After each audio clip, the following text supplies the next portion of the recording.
Hello everyone, so welcome back to the last session of Unit 5. വേറെ ഒന്നുമല്ല നമ്മുടെ NPE 2020 ആണ്. നമ്മൾ NPE 1968 ഡിസ്കസ് ചെയ്തിരുന്നു, 86 ഡിസ്കസ് ചെയ്തിട്ടുണ്ടായിരുന്നു. ഇപ്പോൾ ലേറ്റസ്റ്റ് ആയിട്ട് നമുക്ക് വന്നിട്ടുള്ള 2020 ആണ് ഇനി നമ്മൾ ലാസ്റ്റ് ടോപ്പിക്കായിട്ട് ഡിസ്കസ് ചെയ്യാൻ പോകുന്നത്. നോക്കിക്കേ, the national education policy NPE 2020 is a comprehensive framework for education reform in India aimed at transforming the education system to meet the needs of the 21st century. It was approved by the Union Cabinet of India on July 29, 2020, replacing the previous National Policy of Education 1986. The policy envisions making education more inclusive, holistic, flexible and multidisciplinary with an emphasis on improving the quality of education at all levels. അപ്പോൾ എന്താ ഇവിടെ പറയുന്നത്, നമുക്ക് last NPE ഉണ്ടായിരുന്നത് 1986 ആയിരുന്നു അല്ലേ. So ആ കാലഘട്ടത്തിൽ നിന്ന് ഇപ്പോൾ എത്രയൊക്കെ മാറ്റങ്ങൾ വന്നിട്ടുണ്ട്. സോ ഈ പുതിയ കാലഘട്ടത്തിൽ 21st സെഞ്ച്വറിയിൽ നമുക്ക് എന്തൊക്കെ മാറ്റങ്ങളാണ് ആവശ്യം, എങ്ങനെയൊക്കെയാണ് എഡ്യൂക്കേഷൻ വേണ്ടത്, അതിനെയൊക്കെയുള്ളൊരു ഗൈഡ് ലൈൻസ് ആയിട്ടാണ് NPE 2020 വന്നിട്ടുള്ളത്. മാത്രമല്ല 1986 പോളിസീനെ മാറ്റിക്കൊണ്ടാണ് 2020 വന്നിട്ടുള്ളത്. ദെൻ ഇതിലെന്താ നമ്മൾ നോക്കുന്നത്, എങ്ങനെ നമുക്ക് എഡ്യൂക്കേഷൻ മോർ ഫ്ലെക്സിബിൾ ആക്കി എല്ലാ ഏരിയയിലും നമുക്ക് എഡ്യൂക്കേഷൻ പോസിബിൾ ആക്കാം, കണക്ട് ചെയ്തിട്ട് മൾട്ടി ഡിസിപ്ലിനറി ഏരിയസിലേക്ക് എങ്ങനെ എഡ്യൂക്കേഷൻ പോസിബിൾ ആക്കാം എന്നുള്ള കാര്യങ്ങളൊക്കെയാണ് NPE 2020 പറയുന്നത്. അപ്പോൾ നോക്കിക്കേ, first one universalisation of education. നമ്മൾ 1986 അല്ലെങ്കിൽ 68 6 വയസ്സ് മുതലാണ് പറഞ്ഞിട്ടുണ്ടായിരുന്നത്. 3 to 6 കാറ്റഗറി നമുക്ക് അത്രയ്ക്കല്ല ഉൾപ്പെടുത്തിയിട്ടുണ്ടായിരുന്നില്ല. പക്ഷേ ഇവിടെ നമ്മൾ എന്താണ് 3 to 6 വയസ്സുള്ള കുട്ടികളെയും യൂണിവേഴ്സലൈസേഷൻ ഓഫ് എഡ്യൂക്കേഷൻ്റെ ഭാഗമാക്കുകയാണ്. എല്ലാ കുട്ടികളെയും നമ്മൾ എന്ത് ചെയ്യാണ്, 2030 ആകുമ്പോഴേക്കും 100% കുട്ടികളെയും നമ്മൾ എന്ത് ചെയ്യാൻ പോവുകയാണ്, എൻറോൾ ചെയ്യിക്കുകയാണ് എന്നാണ് പറയുന്നത്. Then foundational literacy and numeracy. A major focus of NPE 2020 is to ensure that every child achieves foundational literacy and numeracy by the end of grade 3, as these are considered the foundation of all future learning. The policy recommends a national mission for achieving these goals with a specific emphasis on early learning and using appropriate methods for young children. എന്താണ് foundational literacy, അതായത് basic ആയിട്ടുള്ള ലിറ്ററസിയും അതേപോലെ തന്നെ numericals ആണെങ്കിലും അതെ കൂട്ടാനും കുറയ്ക്കാനും പഠിപ്പിക്കുക, ABCD അക്ഷരങ്ങൾ കൂട്ടി വായിക്കാനും സെൻറ്റൻസ് ഉണ്ടാക്കാനൊക്കെ പഠിപ്പിക്കില്ലേ, അങ്ങനത്തെ ആ ബേസിക് ആയിട്ടുള്ള കാര്യങ്ങൾ 3ാം ക്ലാസ് കഴിയുമ്പോഴേക്കും കുട്ടിക്ക് കിട്ടിയിരിക്കണം. ഓക്കെ, ഗ്രേഡ് 3യുടെ എൻഡ് ആകുമ്പോഴേക്കും കുട്ടിക്ക് ബേസിക് ലിറ്ററസി ഉണ്ടായിരിക്കണം. ഓക്കെ, അതാണ് പറയുന്നത്. മാത്രമല്ല ഇപ്പോൾ ന്യൂമറിക്കൽസ് ആണെങ്കിലും കൂട്ടുക, കുറയ്ക്കുക, മൾട്ടിപ്ലൈ ചെയ്യുക, ഡിവൈഡ് ചെയ്യുക, അതിനൊക്കെ കുറിച്ചിട്ടുള്ള ഒരു ബേസിക് ആയിട്ടുള്ള നോളേജ് കുട്ടിക്ക് കിട്ടിയിരിക്കണം, അതാണ് പറയുന്നത്.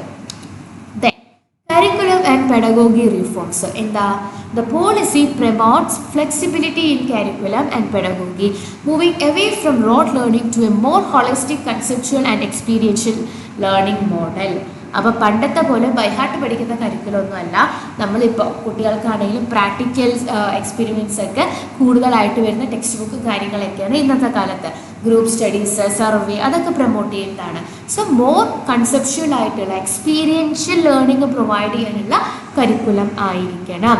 മാത്രമല്ല നമ്മൾ 10+2+3 എന്ന് പറഞ്ഞിട്ടുള്ള ആ ഒരു കാറ്റഗറിയിൽ നമ്മൾ 5+3+3+4 എന്നുള്ളൊരു എഡ്യൂക്കേഷൻ സ്ട്രക്ചറിലേക്ക് വരികയാണ്. നോക്കിക്കേ, 5 എന്ന് പറയുന്നത് നമ്മുടെ ഫൗണ്ടേഷണൽ സ്റ്റേജ്, അതായത് 3 വയസ്സ് മുതൽ 8 വയസ്സ് വരെയുള്ളത് ഫൗണ്ടേഷണൽ സ്റ്റേജ്. അത് കഴിഞ്ഞിട്ട് 3ാം ക്ലാസ് മുതൽ 5ാം ക്ലാസ് വരെ എന്താണ് പ്രിപ്പറേറ്ററി സ്റ്റേജ് എന്നാണ് പറയുന്നത്. 6ാം ക്ലാസ് മുതൽ 8ാം ക്ലാസ് വരെ middle stage, 9 to 12 secondary stage എന്നാണ് നമ്മൾ പറയുന്നത്. നിങ്ങൾ ഈ അടുത്ത് കേട്ടിട്ടുണ്ടോ എന്നറിയില്ല, ഇനി അങ്ങോട്ട് 10th SLC എക്സാം ഉണ്ടാവില്ല, +2 ഒരൊറ്റ പരീക്ഷയായിരിക്കും എന്നൊക്കെ റീസെൻ്റ്ലി ചർച്ച ചെയ്തൊരു കാര്യമാണ്. അതൊക്കെ നമ്മുടെ ഈ 2020 പോളിസി പ്രകാരമാണ്. Okay, then the curriculum will focus on critical thinking, creativity, problem solving rather than memorization. Situation പറയേണ്ട ആവശ്യമില്ലല്ലോ. അപ്പോൾ ഇനി അങ്ങോട്ട് അത് ഏത് വർഷം വേണമെങ്കിലും നിലവിൽ വരാം നമുക്ക്. ഇനി അങ്ങോട്ട് നമ്മുടെ ക്ലാസ് ഈ primary pre primary, upper primary, secondary, higher secondary എന്നൊക്കെ ഉള്ളത് മാറിയിട്ട് foundational stage, preparatory stage, middle stage, secondary stage, ഈ ഒരു രീതിയിലേക്ക് ഏത് വർഷം വേണമെങ്കിലും നമുക്ക് മാറി ചാൻസ് ഉണ്ട് കേട്ടോ. Okay, then mother tongue and local language. The policy advocates for mother tongue or local language to be the medium of instruction at least until grade 5 and ideally until grade 8. This is aimed at fostering better understanding and retention of knowledge. It recommends the development of textbook and teaching materials in regional languages to promote linguistic diversity and inclusivity. അപ്പോൾ ഇനി അങ്ങോട്ട് വരാൻ പോകുന്ന ഒരു ചേഞ്ചാണ് അടുത്തത്. എന്താ, grade 5 വരെ നമ്മുടെ ലോക്കൽ ലാംഗ്വേജിലെ ഒരു ടെക്സ്റ്റ് ബുക്ക് സാധനങ്ങളൊക്കെ ഇനി കിട്ടുള്ളൂ. ഓക്കെ, ദെൻ ഗ്രേഡ് 8 വരെ എങ്കിലും, അൺടിൽ ഗ്രേഡ് 8 വരെയെങ്കിലും നമ്മളത് എന്ത് ചെയ്യണം, ഇതാക്കണം. അതായത് ചെറിയ ക്ലാസ് മുതൽ 5ാം ക്ലാസ് വരെ കമ്പൾസറി ആയിട്ട് ടെക്സ്റ്റ് ബുക്ക് ഇനി നമ്മുടെ ലോക്കൽ ലാംഗ്വേജിലേ ഉണ്ടാവുള്ളൂ. പിന്നെ 8ാം ക്ലാസ് വരെ നമുക്ക് കൊണ്ടുപോകാൻ പറ്റിച്ചാൽ നല്ലത് എന്നാണ് പറയുന്നത്. ചില ആൾക്കാരൊക്കെ പറയും, അതായത് എൻ്റെ കുട്ടിക്ക് മലയാളം വായിക്കാനും എഴുതാനും അറിയില്ല, അവൻ ഇംഗ്ലീഷ് മീഡിയം പഠിച്ചേ എന്ന് പറയും. ഇനി അങ്ങനെ നടക്കില്ല. കുട്ടി മദർ ടങ് പഠിച്ചിട്ടേ വേറെ എന്തും പഠിക്കാവൂ എന്നാണ് പറയുന്നത്. എന്തിനാന്ന് വെച്ചിട്ടുണ്ടെങ്കിൽ നമ്മുടെ മദർ ടങ്ങിൽ ഒരു കാര്യം വായിക്കുകയും പഠിക്കുകയൊക്കെ ചെയ്യുമ്പോൾ അവിടെ നമുക്കത് മനസ്സിലാവും, പെട്ടെന്ന് മനസ്സിലാവും. അപ്പോൾ നിങ്ങളാണെങ്കിലും അതെ, ഇംഗ്ലീഷിൽ കണ്ടിന്യൂസ്ലി ക്ലാസ് കേൾക്കുമ്പോൾ നമുക്ക് പെട്ടെന്ന് മനസ്സിലായിക്കോണമെന്നില്ല. പക്ഷെ നമ്മുടെ റിയൽ ലൈഫ് എക്സ്പീരിയൻസ് ഒക്കെ യൂസ് ചെയ്ത് നമ്മുടേതായ ലാംഗ്വേജിൽ ഇങ്ങനെ എടുത്തുകൊണ്ടിരിക്കുമ്പോൾ കാര്യങ്ങൾ പെട്ടെന്ന് മനസ്സിലാവും. സോ ആ ഒരു രീതി കൊണ്ടുവരാൻ ഇനി അങ്ങോട്ട് ഏത് വർഷം വേണമെങ്കിലും ഈ മെത്തേഡും ഇംപ്ലിമെൻ്റ് ആവാട്ടോ. നമ്മുടെ മദർ ടങ് 5ാം ക്ലാസ് വരെ കമ്പൽസറി ആക്കാൻ പോവുകയാണ്. ഒരു ലാംഗ്വേജ് ആയിട്ടല്ല, എല്ലാ സാധനങ്ങളും നമ്മുടെ സബ്ജക്റ്റും ഒക്കെ അതിലേക്ക് മാറ്റുകയാണ്. Then teacher education and professional development. Policy emphasizes improving the quality of teachers by setting higher standards for teacher education. It proposes the establishment of a national professional standard for teachers and rigorous teacher training program to ensure teachers remain up to date with the current pedagogical practice. പിന്നെ അങ്ങോട്ട് BEd മാറ്റാൻ പോവുകയാണ്. Already കേട്ടിട്ടുണ്ടാവും, BEd 4 വർഷം ആക്കാൻ പോവുകയാണ്, integrated course ആക്കാൻ പോവുകയെന്നൊക്കെ. 2030 ശേഷം ആ ഇൻ്റഗ്രേറ്റഡ് BEd മാത്രമായിരിക്കും വാലിഡ് ആയിട്ടുണ്ടാവുക. ഈ 2 വർഷത്തെ BEd വാലിഡ് ആയിരിക്കില്ല. ഓക്കെ, 2030 നമുക്ക് സമയമുണ്ട്. ദെൻ അപ്പോൾ ഇത് നമ്മുടെ ടീച്ചർ എഡ്യൂക്കേഷനിലും ഇതേപോലെയുള്ള നല്ല നല്ല മാറ്റങ്ങൾ കൊണ്ടുവരുന്നുണ്ട്. ദെൻ ഹയർ എഡ്യൂക്കേഷൻ റിഫോംസ് എന്താ പറയുന്നത്? NPE 2020 aims to revamp the higher education system by promoting multidisciplinary education, research and innovation. It suggests the establishment of national research universities and focus on increasing the gross enrollment ratio in higher education to 50% by 2035. അതായത് ഇപ്പോൾ higher എഡ്യൂക്കേഷന് പോകുന്ന ആൾക്കാരുടെ ആ enrolment ratio എന്ന് പറയുന്നത് 50% ആക്കാനാണ് നമ്മുടെ ഗവൺമെൻറ്റിൻ്റെ തീരുമാനം. അതിന് വേണ്ടിയിട്ടുള്ള സാഹചര്യങ്ങൾ ഒരുക്കുക. അതായത് നോർമൽ +2 കഴിഞ്ഞ് അല്ലെങ്കിൽ 12th കഴിഞ്ഞ് ഇറങ്ങുന്ന ആൾക്കാർ ഇപ്പോൾ 100 പേരാണെങ്കിൽ അതിൽ 50 പേര് നമ്മൾ എന്ത് ചെയ്യുകയാണ്, ഹയർ എഡ്യൂക്കേഷന് വേണ്ടിയിട്ട് എൻറോൾ ചെയ്യിപ്പിക്കുകയാണ്. അതിനുള്ള സിറ്റുവേഷൻസ് നമ്മൾ ഉണ്ടാക്കാൻ പോവുകയാണ്. മാത്രമല്ല, നിങ്ങൾ കേട്ടിട്ടുണ്ടാവും ഇനി അങ്ങോട്ട് ഫിസിക്സ് കെമിസ്ട്രി അങ്ങനെ ആയിരിക്കില്ല, ഓരോ ടോപ്പിക് വൈസ് ആയിരിക്കും നമ്മൾ പഠിക്കുക. എന്ന് വെച്ചാൽ ഫിസിക്സിലും കെമിസ്ട്രിയിലൊക്കെ വരുന്ന കുറേ സാധനങ്ങൾ ഒരേപോലെ വരുന്നതുണ്ട്. സോ ആ ഒരു ടോപ്പിക്ക് ഇതിലെല്ലാം വരുന്നുണ്ട് എന്ന് പറഞ്ഞിട്ട് ഡിഫറെൻ്റ് ആയിട്ടല്ല, ഒരുമിച്ച് നമ്മൾ പഠിക്കാൻ പോവുകയാണ്. മൾട്ടി ഡിസിപ്ലിനറി എഡ്യൂക്കേഷനാണ് ഇനി വരാൻ പോകുന്നത്. ക്ലിയർ ആവുന്നുണ്ടോ? ഇതൊക്കെ നമുക്കിനി എപ്പോൾ വേണേൽ വരാവുന്ന വലിയ വലിയ ചേഞ്ചസ് ആണ് കേട്ടോ. Then vocational education and skills development. Policy places a strong emphasis on integrating vocational education into mainstream education starting as early as grade 6. It recommends that hands-on learning and skills training be offered alongside academic education to improve their employability. It also proposes the creation of skill development centers in collaboration with industry കൂടി. അപ്പം ഇനി അങ്ങോട്ട് എന്താണെന്നാ പറയുന്നത്, നമ്മളിപ്പോൾ vocational സ്കൂൾസൊക്കെ എന്താണ് +1 +2 മാത്രമാണ് vocational studies ഉള്ളത്. പക്ഷേ ഇനി അങ്ങോട്ട് 6ാം ക്ലാസ് മുതൽ തന്നെ വൊക്കേഷണൽ ട്രെയിനിങ് തുടങ്ങാൻ പോവുകയാണ് എന്നാണ് പറയുന്നത്.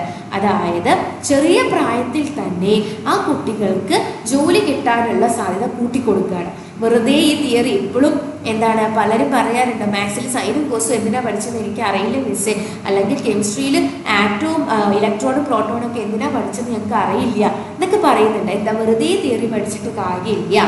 പകരം ഇനിയുള്ള കാലത്ത് കുട്ടികളെ എത്രയും പെട്ടെന്ന് ജോലി കിട്ടാൻ പാകത്തിലാക്കുക. അതിന് വേണ്ടിയിട്ട് ഈ വൊക്കേഷണൽ ട്രെയിനിങ് ഒക്കെ 6ാം ക്ലാസ് മുതലേ കൊണ്ടുവരിക. മാത്രമല്ല സ്കിൽ ഡെവലപ്മെൻറ്റ് സെൻറ്റേഴ്സ് നിങ്ങൾ കേട്ടിട്ടുണ്ടാവും, അസാപ്പ്, അതായത് അഡീഷണൽ സ്കിൽ അക്വിസിഷൻ പ്രോഗ്രാം ഒക്കെ, അതൊക്കെ ഇതിൻ്റെ ഒരു ഭാഗമായിട്ടാണ് വേണമെങ്കിൽ പറയാം. പക്ഷെ അങ്ങനെയല്ല, സ്കിൽ ഡെവലപ്മെൻറ്റ് സെൻറ്റേഴ്സ് എന്ന് പറഞ്ഞിട്ട് സെപ്പറേറ്റ് കുട്ടികൾക്ക് ഓരോ എന്താ പറയുക ജോലിക്ക് ആവശ്യമായിട്ടുള്ള സ്കിൽസ് പഠിക്കാൻ വേണ്ടിയിട്ടുള്ള സെൻറ്റേഴ്സ് കൊണ്ടുവരും എന്നാണ് പറയുന്നത്. Then digital education and technology.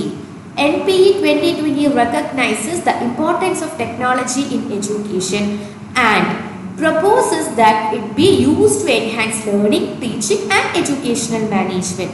The policy advocates for digital infrastructure in schools and colleges as well as online learning platforms for students to have greater access to education. എന്താ ഇനി അങ്ങോട്ട് online പ്ലാറ്റ്ഫോംസും അല്ലെങ്കിൽ digital ഇൻഫ്രാസ്ട്രക്ചറാണ് കൊണ്ടുവരാൻ പോകുന്നത്. ഇപ്പം തന്നെ പല government സ്കൂൾസും ICT ഒക്കെ വന്നു. നമ്മുടെ സ്കൂൾസിലാണെങ്കിലും അത് TV അങ്ങനത്തെ ഡിജിറ്റൽ എക്യുപ്മെൻറ്റ്സ് ഒക്കെ യൂസ് ചെയ്ത് ക്ലാസ് എടുക്കാൻ ഇപ്പോഴേ തുടങ്ങിയിട്ടുണ്ട്. അപ്പം ഇനി അങ്ങോട്ട് കംപ്ലീറ്റ്ലി നമ്മൾ ഡിജിറ്റൽ വേൾഡിലേക്ക് മാറും എന്നാണ് പറയുന്നത്. മാത്രമല്ല ഓൺലൈൻ ലേണിങ്ങിനൊക്കെ കൂടുതൽ ഇമ്പോർട്ടൻസ് നമ്മൾ കൊടുക്കാൻ തുടങ്ങും. Then assessment reforms. The policy advocates for comprehensive and continuous assessment of students that focus on evaluating their understanding and learning outcome rather than rote memorization. ഇപ്പോൾ നമ്മളിപ്പോൾ എന്താ പറയുക അസസ്മെൻറ്റ് കണ്ടിന്യൂസ് ആയിരിക്കും നമ്മൾ മുന്നേ പറഞ്ഞിട്ടുണ്ടായിരുന്നു. അതിൽ തന്നെ വെറുതെ ബൈഹാർട്ട് ചെയ്ത് നമ്മൾ കുറേ കാര്യങ്ങൾ പഠിപ്പിക്കുന്നു, അത് അങ്ങനെ ചോദിക്കുന്നു, ആ രീതിയിലല്ലാതെ ആപ്ലിക്കേഷൻ ലെവലിൽ ക്വസ്റ്റ്യൻസ് ചോദിച്ച് കുട്ടികൾ പഠിച്ച സാധനം അവരെത്രത്തോളം മനസ്സിലാക്കിയിട്ടുണ്ട് നോക്കിയിട്ട് അത് അപ്ലൈ ചെയ്യാൻ പറ്റുന്നുണ്ടോ ആ രീതിയിൽ ഇവാലുവേഷൻ പോകുമെന്നാണ് പറയുന്നത്. ഇപ്പോഴത്തെ ക്വസ്റ്റ്യൻ പേപ്പർ എടുക്കുകയാണെങ്കിൽ മോസ്റ്റ് ഓഫ് ദ ക്വസ്റ്റ്യൻസ് നമ്മൾ ഇത്ര പെർസെൻറ്റേജ് എല്ലാ കുട്ടികൾക്കും ആൻസർ ചെയ്യാൻ പറ്റണം, ഇത്ര പെർസെൻറ്റേജ് ആവറേജ് സ്റ്റുഡൻസ്, ഇത്ര പെർസെൻറ്റേജ് എബോവ് ആവറേജ്, ഇത്ര പെർസെൻറ്റേജ് എക്സലൻറ്റ് സ്റ്റുഡൻസ്, ആ രീതിയിൽ കാറ്റഗറൈസ് ചെയ്തിട്ടുണ്ടാവും. പക്ഷേ ഇനി അങ്ങോട്ട് എന്താണ്, കുട്ടികൾ പഠിച്ച സാധനം അതേപോലെ ചോദിക്കാതെ അവർക്കത് അപ്ലൈ ചെയ്യാൻ പറ്റുമോ എന്നുള്ളത് മാത്രമാണ് അവർ നോക്കാൻ പോകുന്നത്. Okay, then equity and inclusion. ഇതും ഓൾറെഡി ഞാൻ പറഞ്ഞു കഴിഞ്ഞു. മാർജിനലൈസ്ഡ് ആയിട്ടുള്ള ആൾക്കാരും വൾണറബിൾ ആയിട്ടുള്ള ഗ്രൂപ്പ്സ് ഒക്കെ ഉണ്ടെങ്കിൽ അവരെ കൂടി ഇൻക്ലൂഡ് ചെയ്തിട്ട് വീക്കർ സെക്ഷനെ കൂടി ഇൻക്ലൂഡ് ചെയ്തിട്ട് നമ്മൾ എന്ത് ചെയ്യാണ്, ഒരേപോലെ എഡ്യൂക്കേഷൻ പ്രൊവൈഡ് ചെയ്യാണ്. ഒരു വ്യത്യാസം എന്താ വെച്ചാൽ മറ്റേതിലൊക്കെ നമ്മൾ പറഞ്ഞത് ഇക്വാലിറ്റി ആയിരുന്നു. പക്ഷേ ഇവിടെ എന്താണെന്ന് വെച്ചിട്ടുണ്ടെങ്കിൽ ഇക്വിറ്റി ആണ് നമ്മൾ പറയുന്നത്. ഇക്വിറ്റിയും ഇക്വാലിറ്റിയും തമ്മിലുള്ള ഡിഫറൻസ് എന്താണെന്നുള്ളത് അറിയുമോ? വ്യത്യാസമുണ്ടോ? ഉറപ്പായിട്ടും ഇക്വിറ്റി ഇക്വാലിറ്റിയും തമ്മിൽ വ്യത്യാസമുണ്ട്. ഇക്വാലിറ്റി എന്ന് പറഞ്ഞിട്ടുണ്ടെങ്കിൽ ഇപ്പം നമ്മൾ 3 ഫ്രണ്ട്സ് ഇരിക്കുകയെന്ന് വിചാരിക്കാം. 3 ആൾക്ക്, ഒരാൾക്ക് തീരെ വിശപ്പില്ല, ഒരാൾക്ക് കുറച്ച് വിശപ്പേ ഉള്ളൂ, ഒരാൾക്ക് ഭയങ്കര വിശപ്പ്, ആനെ തിന്നാനുള്ള വിശപ്പുണ്ട്. അപ്പോൾ ഇക്വാലിറ്റി എന്ന് പറഞ്ഞാൽ ഈ 3 ആൾക്കും ഒരു ബിരിയാണി ഫുള്ളായിട്ട് കൊടുക്കുക. ഒരു ബിരിയാണി വെച്ച് 3 ആൾക്കും കൊടുത്തു, ഇക്വാലിറ്റി.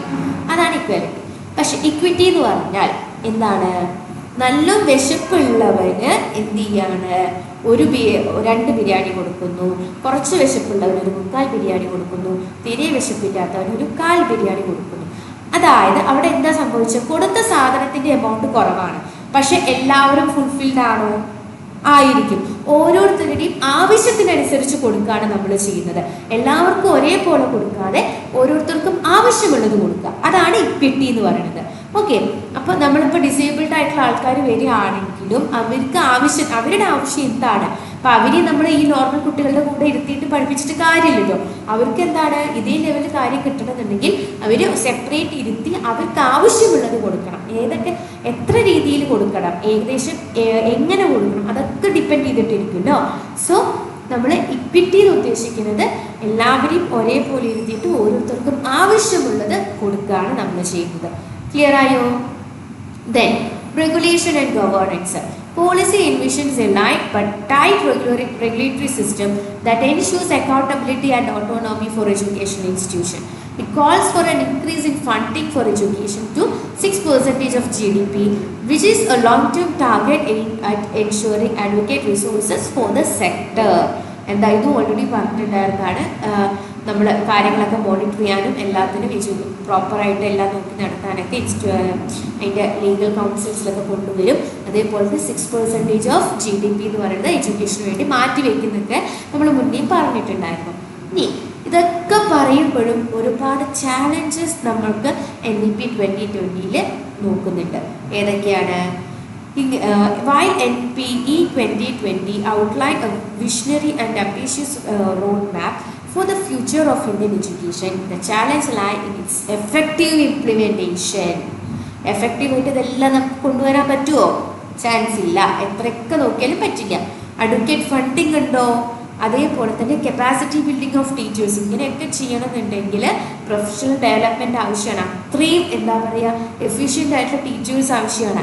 പിന്നെ ഡിജിറ്റൽ ആക്സസ് വേണം. ഇപ്പോൾ റൂറൽ ഏരിയാസൊക്കെ ആണെങ്കിൽ ഡിജിറ്റൽ ആക്സസ് എന്ന് പറയുന്നത് കുറവായിരിക്കും. ഓക്കെ, ദെൻ എന്താണ്? Overcoming resistance to change and ensuring stakeholder engagement in the policy implementation at every level. അതായത് ഈ സ്റ്റേക്ക് ഹോൾഡേഴ്സൊക്കെ നമ്മൾ ഇതിൻ്റെ ഭാഗമായിട്ടുള്ള ആൾക്കാരൊക്കെ ഫണ്ടൊക്കെ കൊടുക്കുന്നവരൊക്കെ അവരുടെ ഒരു പാർഷ്യാലിറ്റി അല്ലെങ്കിൽ അവരുടെ കുറച്ച് അഭിപ്രായങ്ങളും അവരുടെ കുറച്ച് കാര്യങ്ങളൊക്കെ ഇതിൽ എൻഗേജ് ചെയ്യാൻ ചാൻസ് ഉണ്ട്. അപ്പോൾ അതും എന്താണ് ഒരു ചാലഞ്ചായിട്ട് നമുക്ക് പറയാൻ പറ്റും. ഓക്കെ, പിന്നെ ഇതിൽ പറയുന്ന NPE പറയുന്ന വേറെ കുറച്ച് കാര്യങ്ങളാണ്. നമ്മൾ എന്ത് പഠിച്ചാലും ഇപ്പോൾ അഗ്രികൾച്ചർ ആയിക്കോട്ടെ, ഇപ്പം മെഡിക്കൽ ഫീൽഡ് ആണെന്നുണ്ടെങ്കിൽ ഇപ്പോഴത്തെ കാലത്ത് അസുഖങ്ങൾക്ക് എങ്ങനെ ചികിത്സിക്കാം എന്ന രീതിയിലായിരിക്കും അവർ പഠിപ്പിക്കുക പോണത്. ദെൻ അഗ്രികൾച്ചർ ആണെങ്കിൽ ഇനിയിപ്പോൾ ഉള്ള കാലത്ത് അതായത് ഡ്രൗട്ട്, അതേപോലെ തന്നെ ഓവറായിട്ട് മഴ പെയ്യുക, ക്ലൈമറ്റൊക്കെ ആകെ ചേഞ്ച് ആയില്ലേ. സോ ഈ ക്ലൈമാറ്റിക് കണ്ടീഷൻസിനൊക്കെ ഓവർകം ചെയ്യാൻ പാകത്തിനുള്ള ക്രോപ്സ് എങ്ങനെ ഇമ്പ്രൂവ് ചെയ്തെടുക്കാം ആ രീതിയിൽ. എന്ന് വെച്ചാൽ നമുക്ക് സൊസൈറ്റിക്ക് എന്താണോ ഇപ്പോൾ ആവശ്യം അതിനനുസരിച്ച് നമ്മുടെ എഡ്യൂക്കേഷനെ നമ്മൾ മോഡിഫൈ ചെയ്തു വരികയാണ് ചെയ്യുന്നത്. ഓക്കെ, അതുമായിട്ട് ബന്ധപ്പെട്ട കാര്യങ്ങളാണ് ഈ NPE 2020 പറയുന്നത്. ഇതും ഒരു 10 മാർക്ക് ക്വസ്റ്റ്യൻ ആണ്. അപ്പോൾ റൈറ്റ് ടു എഡ്യൂക്കേഷനും NPE 2020 ഒരു 10 മാർക്ക് ക്വസ്റ്റ്യൻ ആയിട്ട് നമുക്ക് എക്സ്പെക്ട് ചെയ്യാൻ പറ്റുന്ന ഒരു ക്വസ്റ്റ്യൻ ആണ് കേട്ടോ. ഇതിലപ്പം ഡൗട്ട് അടിക്കാൻ മാത്രമൊന്നുമില്ല. കാരണം സബ് ഹെഡിങ് എഴുതുക, അതുമായി ബന്ധപ്പെട്ടിട്ട് നമുക്ക് അറിയുന്ന കാര്യങ്ങൾ ജസ്റ്റ് എന്താണെന്ന് മനസ്സിലാക്കുക, എന്നിട്ട് അത് എഴുതി വയ്ക്കുക. അല്ലാതെ ഓവർ നമ്മൾ വലിയ വലിയ വാക്കുകൾ അതൊന്നും ഇതിലൊന്നും യൂസ് ചെയ്യേണ്ട ആവശ്യമില്ല കേട്ടോ. മനസ്സിലായി എന്ന് വിചാരിക്കണു. അപ്പോൾ നമുക്ക് പ്രീവിയസ് ഇയർ ക്വസ്റ്റ്യൻസുമായിട്ട് നെക്സ്റ്റ് സെഷനിൽ കാണാം. Bye bye.